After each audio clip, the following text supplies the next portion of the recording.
యొక్క దిన భాగాన్ని మనం చూస్తూ వచ్చినట్లయితే దేవుని వాక్యంలో గిబియాలో చెడు కార్యములు జరిగిన నాడు జనులు దుర్మార్గులైనట్లు వారు బహు దుర్మార్గులైరి. దేవుని వాక్యంలో చెడు కార్యములు జరిగించుట దుర్మార్గతతో కూడుకున్నది. ఈ రోజున మంచి కార్యాల కొరకు దేవుడు మనల్ని ఏర్పరచుకున్నాడు, కానీ చెడ్డ కార్యాలు చేయటానికి దేవుడు మనల్ని ఏర్పరచుకోలేదు. దేవుడు మనం రక్షించింది, దేవుడు మనల్ని ఆయన పిల్లలుగా చేసుకున్న దేని కొరకు? మంచి కార్యాలు, సత్కార్యాలు, సత్క్రియలు చేయటం కోసం భూమి మీద సత్క్రియలు చేసి ఆయన వెలుగుని, దీపస్తంభం మీద ఆయన వెలుగు నుంచి అనేకులకు ప్రకాశమానమైన జీవితాన్ని కలిగి బ్రతకటానికి దేవుడు మనల్ని ఏర్పరచుకున్నాడు. మన ద్వారా ఆయన ఏవైతే మంచి పనులు చేయాలనుకుంటున్నాడో అవన్నీ జరగాలనే ఒక గొప్ప ఉద్దేశంతో దేవుడు మన లోకంలోంచి, పాపంలోంచి, దుష్టత్వంలోంచి వేరు చేసి ప్రత్యేకపరుస్తూ వచ్చాడు. అయితే గిబియాలో ఏం జరుగుతుంది? చెడు కార్యాలు జరుగుతున్నాయి. ఈరోజు మన జీవితంలో ఇంకా మనం చెడు కార్యాలు చేస్తుంటే దుర్మార్గులైనట్టుగా బహు దుర్మార్గులైపోయి, అంటే చెడు కార్యాలు జరిగిన నాడు దుర్మార్గులైనట్లు వారు బహు దుర్మార్గులైపోయి. గమనించారా? బహు దుర్మార్గత.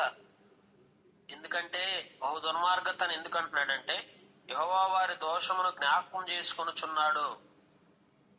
దేవుడు వారి దుర్మార్గతను, వారి యొక్క పాప దోషములను జ్ఞాపకం చేసుకొనుచున్నాడు. వారి పాపములకై ఆయన వారికి శిక్ష విధించును.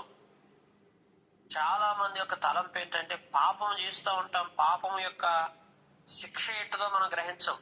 పాపమునకు శిక్షా ఫలం ఉన్నదన్న విషయాన్ని మర్చిపోతూ ఉంటారు. ఈ భూమి మీద నువ్వు ఏది చేసినా దానికి తగిన శిక్ష ఉంది. దాని ఫలం ఖచ్చితంగా కోసుకొని తీరుతాం. ఏ పాపం చేసినా, ఎటువంటి పాపం చేసినా ఆ పాపము దేవుడు ఖచ్చితంగా జ్ఞాపకం చేసుకుంటాడు. పాపం కనుక నువ్వు చేసిన పాపమంతా దేవుని జ్ఞాపకాల్లో ఉన్నదాన్ని మర్చిపోవద్దు దేవుని బిడ్డలారా. అందుకే పాపము చేయకుండా దేవునికి ఇష్టమైన జనాంగంగా మనం జీవించాలి. దోషాన్ని జ్ఞాపకం చేసుకొని మనల్ని శిక్షకు అప్పగిస్తాడు. శిక్షకు అప్పగించినప్పుడు విచారపడతాం. సంసోను పాపం చేసినంత కాలం చేశాడు, తర్వాత దేవుడు ఏం చేశాడు? శిక్షకు అప్పగించాడు. ఎటువంటి శిక్ష వేశాడు సంసోనికి? గానుగు దిప్పుతూ చీకటి గదిలో గడుపుతా ఉన్నాడు, కళ్ళు రెండు పోగొట్టుకున్నాడు. ఇది ఎంత పెద్ద శిక్ష అది! దావీదు జీవితంలో పాపం చేసినప్పుడు ఎంత పెద్ద శిక్ష వేశాడు దేవుడు. కుమారుడు చనిపోతూ వచ్చాడు, దుఃఖించాడు, ఏడ్చాడు. మరి ఎట్లా ఈ పాపానికి ఏంటి పరిహారం? చాలా కాలం బిడ్డల భవిష్యత్ అంతా పాడైపోయింది, చిందరవందరగా అయిపోయింది వారి కుటుంబ జీవితం. ఈరోజు దేవుని బిడ్డలారా, ఆత్మ సంబంధముగా దేవుణ్ణి నేర్పరచుకున్నది మంచి కార్యాలు చేయటం కోసం గాని చెడు కార్యాలు చేయటానికి సాహసించమాకు. ధైర్యం చేయొద్దు, ముందుకు వెళ్ళొద్దు. ఎందుకంటే దాని శిక్ష భయంకరంగా ఉండబోతుంది. అందుకే అరణ్యంలో ద్రాక్ష పండ్లు దొరికినట్లు ఇశ్రాయేలు వారు నాకు దొరికిరి. ఎట్లా దొరికారు? దేవుడికి మనం ఎలా దొరికామంటే, అరణ్యంలో ద్రాక్ష పండ్లు దొరుకుతాయి చూసారా, అలా దొరికామంట ఇశ్రాయేలు వారు నాకు దొరికారంటున్నారు. చిగురు పెట్టు కాలమందు అంజూరపు చెట్టు మీద తొలి ఫలము దొరికినట్లు నేను మీ పితరులు నాకు దొరికిరి. అయితే దేవుడు ఎట్లా కోరుకున్నాడు? ద్రాక్ష పండ్లు దొరికినట్లుగా. అరణ్యంలో ఎక్కడన్నా ద్రాక్ష పండ్లు దొరుకుతాయా? దేవుడు మనల్ని వెతికి ద్రాక్ష పండ్లను దొరికిచ్చినట్లుగా మనల్ని వెతికి కనుగొన్నాడు. చిగురు పెట్టు కాలమందు అంజూరపు చెట్టు మీద తొలి ఫలం దొరికినట్లుగా, మొదటి ఫలం, ప్రథమ ఫలం దొరికినట్లుగా మీరు దొరికారు నాకని దేవుడు చూడండి ఎంత సంతోషంగా చెప్పుకుంటున్నాడు మన గురించి. నువ్వు దేవుని దృష్టికి ఎంత విలువైన వాడివి, ఎంత విలువైన వాడిగా నీకు విలువనిచ్చి నిన్ను ప్రేమించాడో చూడు. కానీ నువ్వు ఎట్లాంటి వ్యక్తిత్వం అంటే దుర్మార్గత. చూడండి ఎంత విలువ, దేవుడు మనల్ని ఎంచుకుంటున్న విలువ ఎంతో గొప్పది. కానీ మనల్ని మనం ఏం చేసుకుంటున్నామంటే విలువని గుర్తెరగని వారుగా ఈరోజు ఉంటున్నాం. ఎంత విలువ అంటే అరణ్యంలో దొరికిన ద్రాక్ష పంటల వలె, అలాగే అంజూరపు చెట్టుకు దొరికిన తొలి ఫలం వలె మీరు నాకు దొరికారు, పితరులు దొరికి ఉన్నారు. అయితే వారు బయలుపేరొద్దకు పోయి లజ్జాకరమైన దేవతకు తమను తాము అప్పగించుకుంది. తాము మోహించిన దాని వల్లే వారు హేయులైపోయి లజ్జాకరమైన దేవతలు అప్పగించుకొని వాటికి సాగిలపడుతున్నారు. దేవుడు ఇంత ప్రేమించిన, ఇంత ప్రశస్తమైన వారిగా, యోగ్యమైన వారిగా దేవుడు ఏర్పరచుకొని, దేవుడు మంచి కార్యాలు చేయాలని దేవుడు గొప్ప ఉద్దేశంతో అందరినీ కూడా సిద్ధపరిస్తే ఈరోజు ఏం చేస్తున్నారు? వారు లజ్జాకరమైన దేవతలకి సాగిలపడుతూ తమను తాము మోసపుచ్చుకొని మోహించిన దానిలోకి వెళ్ళిపోయి ఆ రీతిగా మరి దేవుని దృష్టికి హేయులైపోయారు వారంతా కూడా. ప్రియమైనటువంటి వారారా, ఈరోజు నువ్వు దేవుని దృష్టికి ఎట్లా ఉన్నావు? దేవుని దృష్టికి యోగ్యమైన దానిగా, యోగ్యమైన వాడిగా నడుచుకోవాల్సిన నీవు ఎట్లా ఉంటున్నావు? నీ వ్యక్తిగత జీవితంలో ఆలోచించు. దేవుని బిడ్డలారా, గమనించినట్లయితే ఎఫ్రాయిము యొక్క కీర్తి పక్షి వలె ఎగిరిపోవును. జననమైన గర్భముతో ఉండుటైనను గర్భము ధరించుటైనను వారికి ఉండదు. జననమైనను గర్భముతో ఉండటమైనను గర్భము ధరించటమైనను వారికి ఉండదు. శాపం చూసారా ఎట్లా వస్తుందో? జననం ఉండదంట వారి గర్భములందు. వారి యొక్క కీర్తి పక్షి వలె ఎగిరిపోతుంది. ఈరోజు మనం అనుకుంటున్నాం మన కీర్తి ఉంది, ఆ కీర్తి ప్రతిష్టలన్నీ కూడా ఒక్క క్షణంలో దేవుడు పక్షిలాగా ఎగర తీసేస్తాడు. రోజు మనకి ఏదైనా కీర్తి, పేరు, ప్రతిష్టలు వస్తే చాలా గొప్పగా ఫీల్ అయిపోతా ఉంటాం. కీర్తి ప్రతిష్టలు ఇవన్నీ కూడా దేవుడు ఒక క్షణంలోనే తీసేస్తాడు. జననమైనా ఉండకుండా గర్భముతో ఉండుటైన గర్భము ధరించడం వారికి ఉండదు. పిల్లలు లేకుండా చేసేస్తాడు. అసలు వారి గర్భములో జననం అనేది లేకుండా చేసేస్తానని ఎఫ్రాయిము గురించి దేవుడు మాట్లాడుతున్నాడు.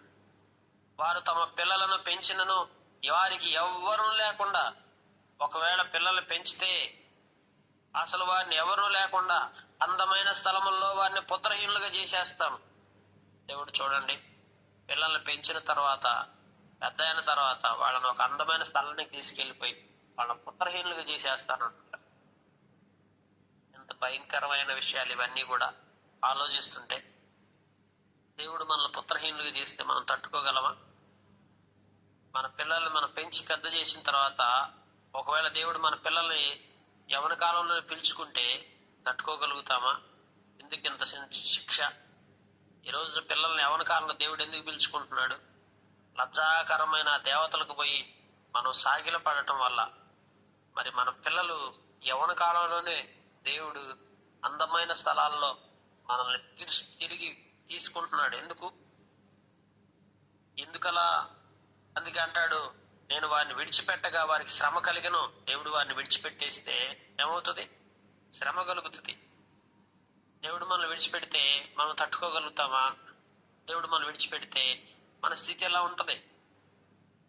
దేవుడు మనం విడిచిపెట్టేస్తే మన మీద శిక్ష ఆ రీతికి వస్తుంది. దేవుడు తన చెయ్యి తోడుగా ఉంచి మన చుట్టూ ఆయన కాపుదల ఉంచినంత కాలమే మనకు క్షేమం గాని, ఆశీర్వాదం గాని, దీవెనలు గాని ఇవన్నీ. వన్స్ దేవుడు చెయ్యి విడిచిపెట్టేశాడంటే, దేవుడు నీ చెయ్యి విడిచిపెడితే ఇక నీ స్థితి ఏమవుతుందో కూడా అర్థం కాదు. ఇక అలాంటి పరిస్థితులకు వస్తావు నువ్వు. లోయలో స్థాపించబడిన తూరు వంటి స్థానముగా ఉండుటకు నేను ఎఫ్రాయిం ఏర్పరచుకుంటుని. ఒక స్థాపింపబడినటువంటి తూరు వంటి స్థానముగా ఉండటానికి ఎఫ్రాయిం ఏర్పరచుకుంటే, అయితే నరహంతకులకు అప్పగించుటకై అది దాని పిల్లలను బయటికి తెచ్చును. కనుక పిల్లలు ఏమైపోతారు? నరహంతకులకు అప్పగించేసేస్తానంటున్నాడు. ఏర్పరచుకున్నదేమో ఒక స్థాపింపబడిన తూరు వంటి స్థానంలో ఎఫ్రాయిం ఉంచాలనుకున్నాడు దేవుడు. కానీ చూస్తే ఎఫ్రాయిం పరిస్థితి ఏంటంటే నరహంతకులకు అప్పగించేసేస్తానని దేవుడు చెప్తా ఉన్నాడు.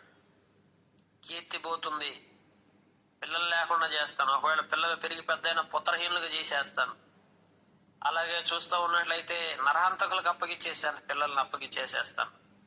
వారికి ప్రతీకారం చేయము, వారికి నీవేమి ప్రతీకారం చేయదు. వారి స్త్రీలను గొడ్రాండుగాను ఎండు రొమ్ములు గలవారుగా చేసేస్తాను అంటున్నాడు దేవుడు. చూడండి, గొడ్రాండుగా. ఎందుకు ఈరోజు చాలా మంది గొడ్రాండ జీవితం ఏంటి? కారణం ఏంటి ప్రియులారా? శాపము గదా. దేవుడు అందుకే వారి చెడుతనమంతయు గిల్గాల్లో కనబడుతున్నది. చెడుతనమంతయు గిల్గాల్లో కనబడుతుంది. అచ్చటనే నేను వారికి విరోధనైతిని, వారి దుష్ట క్రియలను బట్టి వారినికను ప్రేమింపక నా మందిరములో నుండి వారిని వెలివేతును. చూడండి, చెడుతనం అంతా ఎక్కడ కనపడుతుంది? వీళ్ళు చేసిందంతా గిల్గాల్లో చేశారు. చెడుతనం అంతా, చేయాల్సిన చెడుతనం అంతా గిల్గాల్లో జరిగించిన దాన్ని బట్టి నేను వారికి విరోధిని. దేవుడు మనకు విరోధి ఎందుకు అవుతాడు?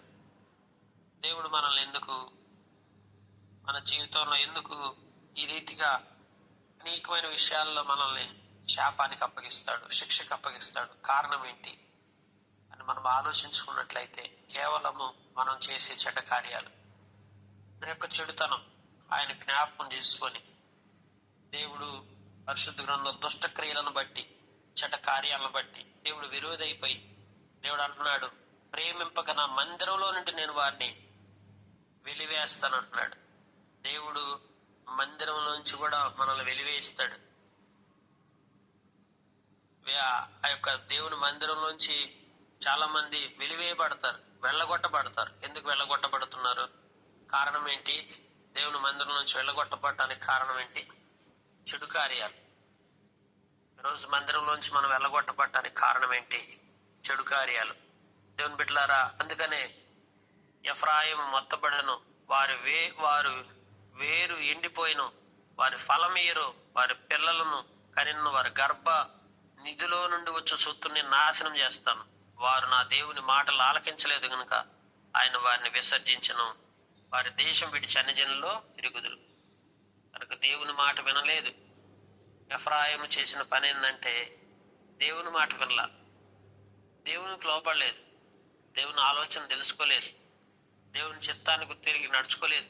తమ ఇష్టానుసారంగా తమకు నచ్చినట్లుగా వారు చెడు కార్యాలు చేసుకుంటా దుర్మార్గతలో వారు బ్రతుకుతూ వచ్చారు. అందువలన దేవుడు వారికి చెప్తున్న మాట ఏంటంటే, నేను వారిని విసర్జిస్తాను.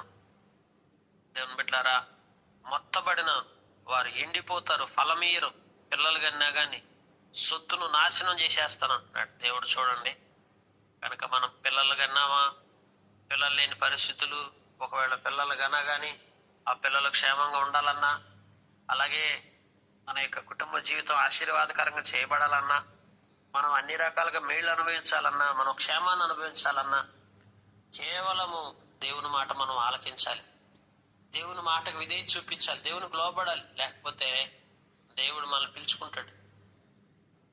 ఆ యవన కాలంలోనే దేవుడు మన పిల్లల్ని పిలుచుకొని మనల్ని భయంకరమైన బాధ గురి చేస్తాడు. ఎందుకంటే పాపము వలన వచ్చు జీతము మరణం, మన ప్రభు అయిన యేసుక్రీస్తునందు నిత్య జీవం. మానవుడు పాపం చేస్తే దానివల్ల వచ్చే నష్టం, పర్యావసానం ఎంత భయంకరంగా ఉంటది, ఎంత తీవ్రమైన శిక్షకు అప్పగిస్తాడు. ఆ రోజు మనం ఏడుస్తాం, ఆ రోజు మనం ఎంత బాధపడినా, ఆ రోజు మళ్ళీ మనం ఎంత దిగులు పడినా, విచారపడినా తిరిగి మళ్ళా చేయగలిగేదంటే ఏం లేదు. ఎఫ్రాయిం పరిస్థితి అట్లా అయిపోయింది. కనుక గిబియాలో ఎఫ్రాయిములు చేసిన చెడు కార్యాలను బట్టి దేవుడు వారికి ఎటువంటి శిక్ష వేయబోతున్నానో చెప్తూ ఉన్నాడు. ఈరోజు ఈ గిబియా లాంటి లోకంలో మనం బ్రతుకుతున్నాం. ఈ లోకంలో నువ్వు ఎక్కడెక్కడికి వెళ్తున్నావు, ఏం చేస్తున్నావు, ఏ స్థలాల్లో ఎక్కడ చెడ్డ కార్యాలు చేస్తున్నావు ఒకసారి జ్ఞాపకం చేసుకో. అయ్యో, నేను కూడా చెడ్డ కార్యాల్లో ఉన్నాను, నేను కూడా దుష్ట క్రియలు చేస్తున్నాను, నేను కూడా దుర్మార్గతకు పాల్పడుతున్నాను అని నీ మనసు కనిపిస్తే పశ్చాత్తాపడు, దేవుని దగ్గర ఒప్పుకొని విరిగి నలిగిన మనసుతో దేవుని పాదాలు చెంతకరా. అప్పుడు దేవుడు నిన్ను కరుణించి నీ పరిస్థితులన్నీ చక్కపరిచి మరలా దేవుడిని దీవించడం ప్రారంభిస్తాడు.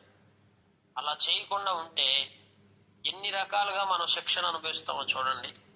కేవలము బిడ్డలు, ఈరోజు చాలా మంది జీవితాల్లో మనకి దేవుడు పిల్లలు లేని పరిస్థితులు, ఒకవేళ పిల్లలు ఇచ్చినా వాళ్ళు సరిగ్గా పుట్టకపోవటం, పుట్టిన పిల్లలు కూడా వారు సరిగ్గా మరి యవన కాలంలో వారిని తిరిగి దేవుడు మళ్ళీ మరణానికి అప్పగిస్తే మరి మనం ఎంత కుంగిపోతాం, ఎంత విచారపడతాం, ఎంత దిగులు పడతాం. ఈ రోజున గమనించండి దేవుని బిడ్డలారా, దేవుని దయ, దేవుని కృప, దేవుని కనికరం ఈ రోజుకి నీ మీద నిలిచి ఉంది. నువ్వు ఇంకా చెడ్డ కార్యాల్లో ఉండి ఉన్నప్పటికీ దేవుడు నిన్ను ప్రేమిస్తున్నాడు. ఎందుకంటే మనల్ని ఎంత ప్రేమిస్తున్నాడో దేవుడు చెప్తున్నాడు. అరణ్యంలో ఒక ద్రాక్ష ఫలాన్ని ఏర్పరిచినట్లుగా మనల్ని అంజూరపు చెట్టుకు మొట్టమొదటబడినటువంటి ఆ తొలి ఫలం వలె దేవుడు మనం ప్రేమించుకుంటూ వస్తున్నాడు. ఇంతగా దేవుడిని ప్రేమిస్తుంటే ఎంత విధేయత చూపించాలి దేవుడికి, ఎంత లోబడాలి నువ్వు దేవుడికి, ఎంత ఖచ్చితమైన మనసాక్షి కలిగి బ్రతకాలి దేవుడికి. కానీ ఎక్కడైతే నువ్వు చెడు కార్యాలకు చోటిచ్చావో, గతంలో కూడా చెడు కార్యాలకు చోటించడం వల్ల నువ్వు శిక్షణ అనుభవించిన ఆ ఎక్స్పీరియన్స్, ఆ అనుభవం నీకు ఏదైనా ఉంటే అది నువ్వు గుర్తు చేసుకొని ఇంకా మరెన్నడూ కూడా ఆ చెడు కార్యాల జోలికి వెళ్లకుండా దేవుడు మనల్ని శిక్షకి అప్పగిస్తాడని గుర్తెరిగి ఆ శిక్షా ఫలాన్ని మన మీద తీసుకొస్తాడని గ్రహింపుతో, జ్ఞానంతో, తెలివి కలిగి, వివేచన కలిగి, ఆలోచించి మంచిగా దేవుని కొరకు జీవించు. సత్కార్యాలు చేయి, దేవుడు నిన్ను బలోపేతం చేస్తాడు. సత్క్రియలు చేయటం కోసం దేవుడు మనల్ని ముందుగా ఏర్పరచుకున్నాడు కనుక ఆ సత్క్రియలు చేయాలన్న దాన్ని విసర్జించి చెడ్డ కార్యాల మీద మనసు ఎందుకు పెడుతున్నావు? కనుక ఆలోచించుకొని సరిదిద్దుకొని ప్రభు దగ్గర క్షమాపణ కోరినట్లయితే దేవుడు తప్పక మన కుటుంబ జీవితాన్ని, మన వ్యక్తిగత జీవితాన్ని ఫలభరితంగా చేసుకుంటూ వస్తాడు, ఆశీర్వాదకరంగా చేస్తాడు. ఆ రీతిగా మన నుంచిలాగా దేవుడి మాటలు దీవించి మన గ్రహింపులో తీసుకొచ్చి మనకు సహాయం చేసి మనల్ని బలపరచునుగాక.